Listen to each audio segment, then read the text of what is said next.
Welcome back to the fan zone here at the LeMeiux National Dressage Championships. There's lots of giggling going on. I have a feeling this interview is very rapidly going to go downhill. Oh, no. I know, he's gone already. Alex is off. We've got Alex and Lara here on the sofa here at the end of the day at the Nationals.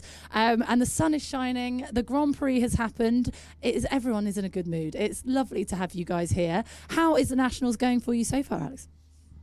Well, I've been... clinging on. I've survived. You've had horses wearing you. Yes, it's been a war of attrition, I feel. But no, I mean, I have to say I've been really pleased with the horses I've had here. You know, my 7-year-old who, you know, he's done maybe 4 or 5 shows before this one. Like today was the first time that he hasn't gone into an arena and just screamed the whole time.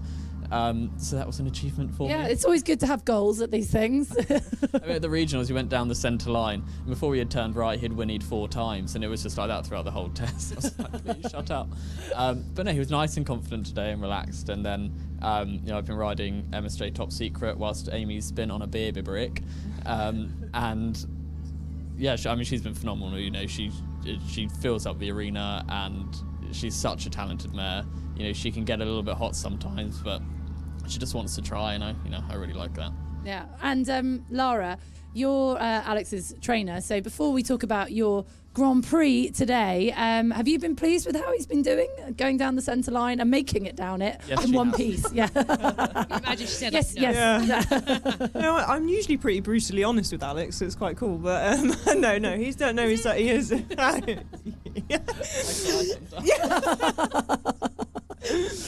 no, he's done a really good job. Like the horses that he rides are not some of the easiest ones. So like, and you know, you sometimes have to go in the ring and manage what you can. But yeah, no, he's done a really good job. Like very professionally ridden and turned out, I would say. That's what you're saying now with a microphone in front of people. It'll be a different story back at the lorry park. Yeah, must do better. Yeah. You two do seem to have a very good relationship, and I know you train with Laura Tomlinson as well, and I've seen you two together. That's like a giggling team. But I'm guessing this is an important part of it, being able to have fun and have a laugh, because there's a lot of time and effort that goes into many hours, I'm guessing. Some hours, I'd say. But no, it is important, isn't it? Like you have to have a good relationship. It has to be fun, but it has to also be professional. Like, you know, when it comes down to it, you have to be serious with the training, but you have to also have a laugh. I think, especially in this sport, it's pretty tough. And so if you can't laugh, like, yeah, you're literally crying. So you have to have a laugh. Literally, Alex is like, we can find him right behind here later. Yeah. So I like to keep it, you know, light. And I also think, you know, from a training point of view, if you take it too seriously, you get a bit rigid, and yeah, it's not, you know, you need to keep it fun so you stay loose, and then the horse also enjoys it, and you know, that's. Visions of you making shapes now, Lara. Yeah. Probably need to make a few more shapes tomorrow. So obviously you know Alex really well. Is there anything that you need to be like with Alex as he's warming up before he goes down that centre line? Make a joke, or like say to him, come on, you got to get your ass in gear here. He's like, that would be the one. I'm like, no, I'm really nice. And it's like, no, she's not. No, he like, I'm very much like, you know your job and you know your horses. So I'm there kind of just as a bit of an eye, and then I let him do his thing, and then I'll just give my advice like here and there, and yeah, just, you know, ride, put your leg on. That's it. And strong advice. Put your leg on. Yeah. Well, let's hear it from the pupil's point of view then, Alex. What is Lara like? Because obviously you trained together for a while, so you obviously enjoy Lara's pearls of wisdom. But what is she like as a trainer, and what is it that you like about her as a trainer? I think it's been about 5 or 6 years now. I think something flashed up on Facebook the other day.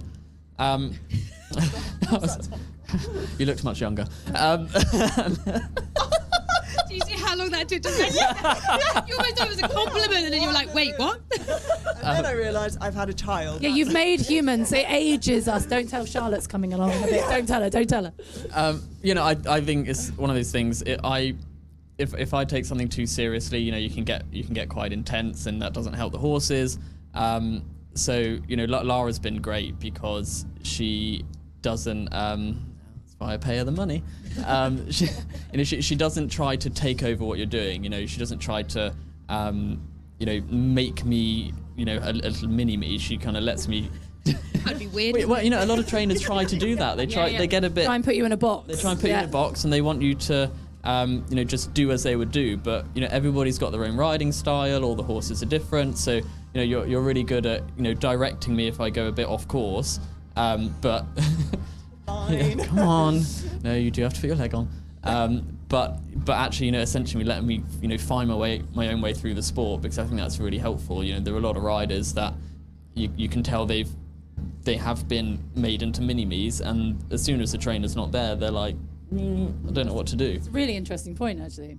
Yeah, it's very interesting, especially now that you're getting a few more horses. It's sort of a new relationship, really, Mount St. John, in a way, isn't it? So how is that, pressure, no pressure?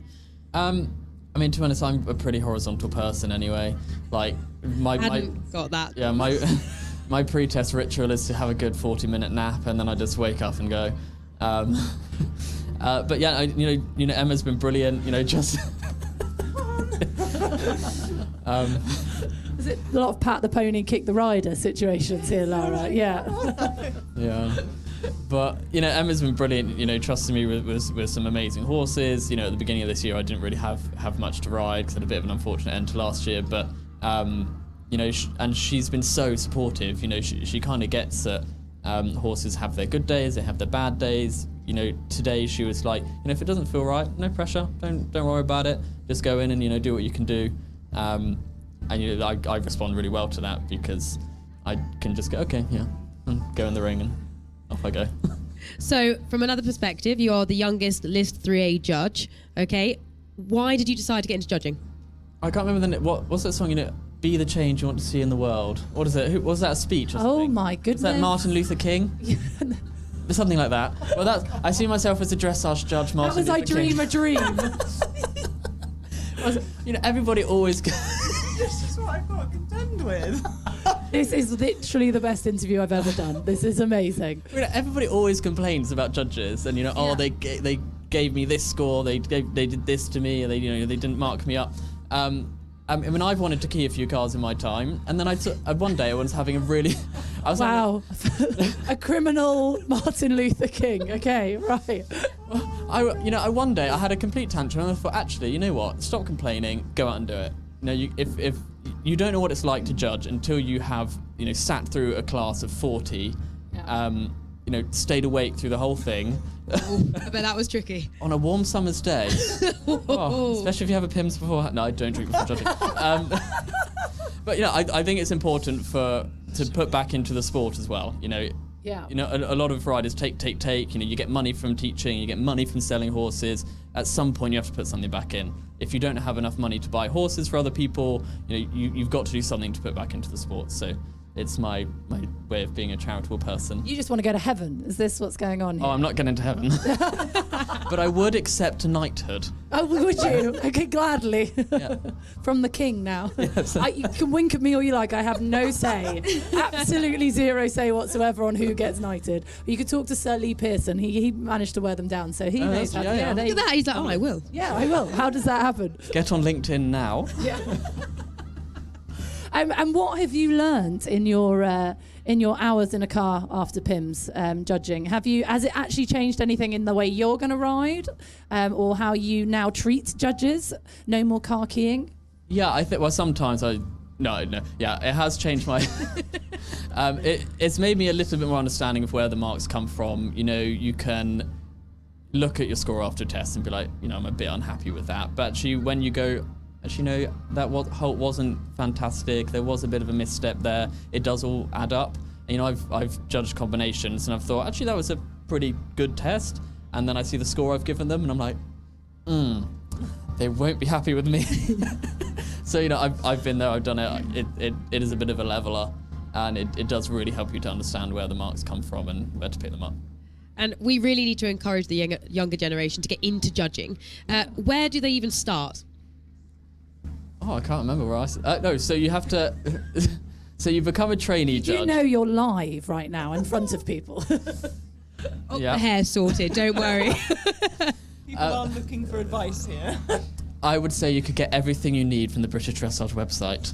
Well done. Yeah. Smooth. Little plug there for Give the BD. man a job. Oh, Jason's there. Head thumbs up. Yeah, you're impressing the right people. If you like dressage and you've got to, you don't actually have to have too much time to spare. You just have to work your diary around and be a little bit savvy with organising your life. I don't do that, so I have Tegan that does that for me. She left me to organise my diary twice this year, and on both times I couldn't go to the shows because I double booked myself to go judging somewhere else. So wow. You have to, I would say, get a Tegan, and then judging is easy. We're getting a little insight into what you go through, Lara. This is a big insight, and we're going to go over to you now because my face is hurting. You're making me laugh so much, guys. We have to talk about the Grand Prix, which is no laughing matter. Second, you must be yeah, a little whoop from the crowd out there. Thank you very much. We like a bit of interaction. She looks after Christian, so you must be really pleased. Yeah, no, I'm really pleased. I honestly didn't expect that coming into this championship. Like, he's been good, really good this year, but with some of the names on the list, like, I had a fairly good chance, but like second is, I'm gonna take that. And were you pleased with what the judges were marks in the places that you were expected? Were you happy with how the marks came? Yeah, definitely. They were very fair. Some of the things that I didn't do quite so well, they marked down, and the other things were fairly even, and they were all really even on me, so I actually can't complain today. So obviously you're going to the freestyle tomorrow. Are you going to change anything different in your warm-up? No, I'm going to keep it the same. We did like half an hour, and that was good for him. He's a slightly older horse, and we know our job. He knows his job. I just have to remember to count and do things like that. But yeah, no, like, keep it the same. And then try and work out my music. It's always, I've only really ridden it, I think, maybe twice. So because you just don't practice. I've been doing a lot of specials this year, so I've avoided doing the freestyle. So I'm like, oh god, I hope it works out. But yeah, it'll be fine. I like dancing to the freestyle, and it's always really good, and the audience always really love it. So. And think about warm-up. How long do you think it takes to really establish the right warm-up with your horse? Oh, blimey, that's a $1 million question.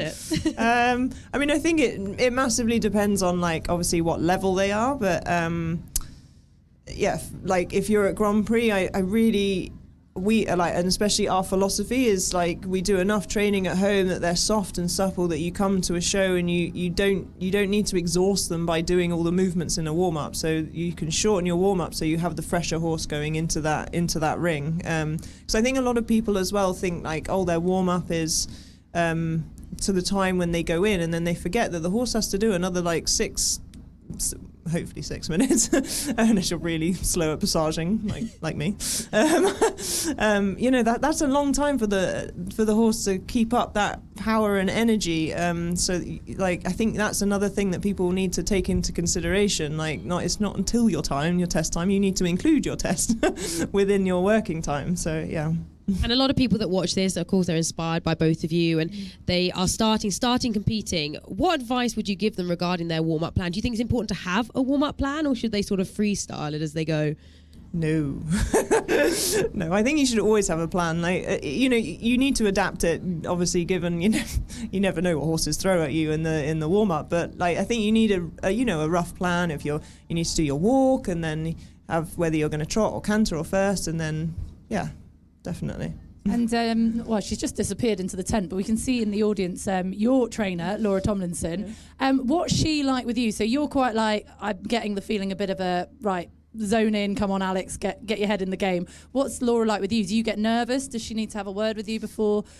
Is she good? Do you need those last bits of advice, or do you need to just be left alone before you go for a big test? No, I need to be, like, reined in. I talk a lot. Like, really? Yeah. And we have Carl Kuipers now as well, who's standing there. Say all the right things. And he will, yeah, I know. He actually sometimes does tell me just to shut up and ride. Concentrate. Because when I get really nervous, I start talking a lot while I'm riding, and then I am focused, but I just have to talk. That's my way of getting my nerves out, and he does have to tell me to shut up and just ride. You're a mum now. I've met the tiny human himself. Yes. Do you find it? Do you ever have him at the shows with you? Because I find, like, if I've I've got the kids next to the arena, I'm like watching them and then forget to concentrate. Do you bring them to shows? Are you able to decompartmentalise mum, horse rider, or is it quite hard? How have you find adapting to being a mum? I don't often have him at a show, if I'm honest. That's the best way. I take it as a little break. But no, like I think I've learned a lot from Laura in that sense as well. She's not just been a mentor with my riding, but actually as a mother as well, you know, because I mean she's now got 4 of them, which is just crazy. We were saying that if there was tractors and children, Finn would be fine in the arena. Yeah, exactly. But no, she's taught me a lot on how, you know, you can focus and you need to refocus, and to be honest, your horse is your baby as well. So for me, it's like, oh, when I'm on my horse, that is my baby right there, and my focus is on him. And as soon as I get off the horse, then I can focus on Jack. That's fine. And any advice to anyone watching who's like thinking, right, going to have kids, and how do I pair it with riding? It is possible to do both, and you're showing it is possible, but it's hard work, isn't it? You just adapt. It is, yeah. It is a massive change in your life, and I don't think you really realise until you actually have a child, like how much love that you have for that being, regardless of whether it's a nightmare or not. But yeah, you just adapt and you get used to, well, you don't get used to it, but the lack of sleep you kind of get used to, and it is amazing. But I do think horses prepare you brilliantly. I think so as well. Like you're properly like, this isn't, it's just a night. We're used to getting up or colicking horses through the night and things like that. Have you lost any of the bravery? I do find now that I'm just a bit like, don't really want to get on that one now. Have you changed in any way at all? No, I was a wimp before. Alex was like, give me that microphone. I want to talk about her. He's like, oh, can you just bring your boots and breeches down? I might need you to sit on that one. I'm like, yeah, but is it going to do anything? Because I'm not. I'm not all right with that. I'm not all right with that. Yeah. And we'll just sort of wrap it up now. But Alex, do you have a piece of advice to give anyone that's watching this, all the younger generation coming up? Give them a really good piece of advice. Have a good nap. Have a good nap. I would or say. A PIMS. Let's or a PIMS. I think the thing is try not to take yourself too seriously, because you at the end of a show, if it goes well, you drink. If it goes badly, you drink a bit more. But as long as you're over 18. I was going to say, if you're under the age of 18, nap. If you don't drink, I don't know what you would do anyway. Just have a McDonald's or something. But you have to come away enjoying a show no matter what happens, because you always learn something, and people want to remember you as a rider as well. If you're a difficult person, people don't want to socialise with you, and then what's the point in winning a gold medal if there's no one there clapping for you? So sport should make us better people, and if you're not a better person because of it, then you're not doing it right. You're surprisingly wise. There's a lot of depth to me. There is, isn't there? I'm learning this. It's just a pretty face. It's not just about the fantastic hair. It's all like, this is very wise. I've had a very good. And what about you, Lara? Any pearls of wisdom? What have you learned maybe from Laura on this journey so far? What's the best bit of advice you've either been given or given Alex? That's a very good question. Why, thank you. Good job. It also makes me sometimes feel a little bit old when I remember like how far I have come through the journey, but and where I am now. But no, I think just like Alex said, like you have to, you have to take the highs and the lows, like because the lows will also build you as a person, like, and. Personally, from experience, you all know that I've been reserved quite a few times, but it makes you stronger, and it makes you that drive even stronger. So don't get too disheartened if you've got a difficult horse or a pony. Like it is possible. You just and you actually you'll learn more from that than some of the other ones. Not everyone, but some of them that are all out there, and you're a bit jealous of them. Like that is also natural. Like you are okay to feel like a little bit bitter, but it will come. You just have to have the patience and the determination, and just keep going. Wow, fantastic advice from 2 fantastic guests. This has been an excellent interview. I've enjoyed it very much. I hope you'll come back onto the sofa next year with us. Thank you so much. And just remember, if you need any words of wisdom, just follow Alex on his social media, because, what is it? Follow someone. If you can't change it, be them or something. be the change you want to see in the world. Oh, there we go. There we go. And he's going for world peace. Watch out. But thank you so much for coming on the sofa. What a great interview. Really good luck tomorrow in the freestyle. We'll be rooting for you. What's the music? It's my Scottish. Oh, it's your British Scottish. tune. Well, it's called British Tunes, but it's actually Scottish. Excellent. Well, we'll look forward to that. Thanks so much for coming on the sofa, guys. It's been great to chat to you.